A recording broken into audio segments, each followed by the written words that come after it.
Oye, ¿y tú qué preferirías? ¿Ganar el Balón de Oro o el de Best? Yo, sin lugar a dudas, el trofeo Pichichi. Muchos han oído hablar de este trofeo, pero pocos conocen a la leyenda que hay detrás de él.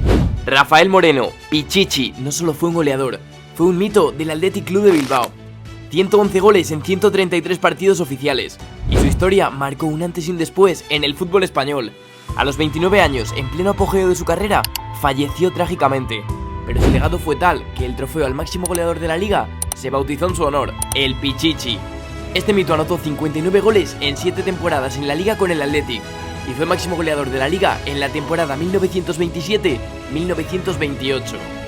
Hoy el trofeo Pichichi sigue siendo uno de los premios más codiciados por los mejores goleadores. Un trofeo que lleva su nombre pero cuya historia se fue forjando antes de que siquiera existiera. Un goleador que murió joven pero que jamás será olvidado, porque mientras haya fútbol, Pichichi estará presente.